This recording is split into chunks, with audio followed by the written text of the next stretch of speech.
ആദ്യവട്ടം അവസാനിപ്പിക്കുക. രണ്ടാമത് സ്ഥാനാർത്ഥി കൂടി എത്തിയ പരിസ്ഥിതിയിൽ സ്വരാജിനോട് നിങ്ങൾക്ക് എന്തെങ്കിലും ചോദിക്കാനുള്ള പോലെ അല്ലെങ്കിൽ സ്വരാജ് പറയും.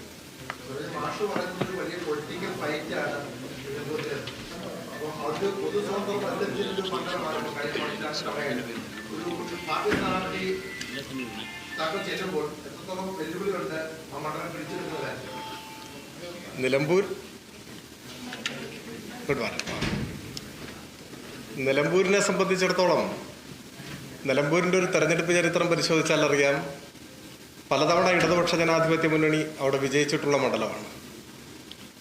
CPIM ചിഹ്നത്തിൽ CPIM സ്ഥാനാർത്ഥിയായും ജയിച്ചിട്ടുണ്ട്, സ്വതന്ത്ര സ്ഥാനാർത്ഥികൾ എന്ന നിലയിലും ജയിച്ചിട്ടുണ്ട്.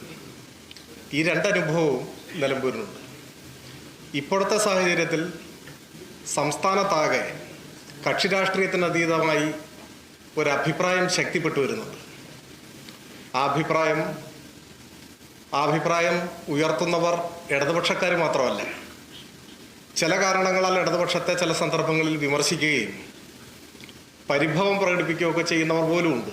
പക്ഷെ അവരെല്ലാം കേരളം ഭരിക്കാൻ നല്ലത് ഇടതുപക്ഷമാണ് എന്ന് അഭിപ്രായപ്പെടുന്നവരാണ്.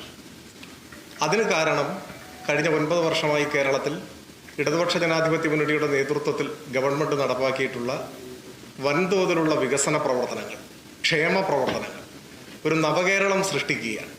അതിൻ്റെ ഗുണഭോക്താക്കളാണ് സാധാരണക്കാരായ ജനങ്ങളല്ല. അതുകൊണ്ട് തന്നെ അവർക്ക് കേരളത്തിലെ LDF ഗവൺമെൻറ്റിനോട് വലിയ മമതയും പ്രതിപത്തിയുമുണ്ട്. ഇത് നിലമ്പൂരിലെ ഉപതെരഞ്ഞെടുപ്പിലും പ്രതിഫലിക്കും. LDF ഗവൺമെൻറ്റിൻ്റെ പ്രവർത്തനങ്ങൾക്കുള്ള അംഗീകാരമായി ഈ തെരഞ്ഞെടുപ്പിലെ വോട്ടുകൾ മാറും.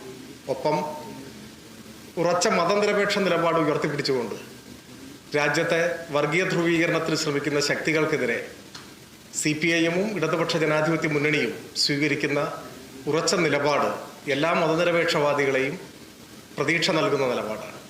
ഇതെല്ലാം ഈ തെരഞ്ഞെടുപ്പിൽ ചർച്ച ചെയ്യും. അതുകൊണ്ട് തന്നെ നല്ല ഉറച്ച വിശ്വാസം, ആത്മവിശ്വാസം LDF-ന് CPIM-നുണ്ട്.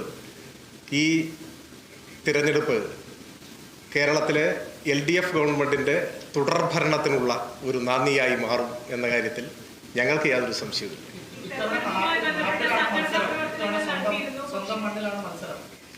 എല്ലാം നാട് തന്നെയല്ലേ. നിലമ്പൂർ നമ്മുടെ ജന്മനാടാണ്.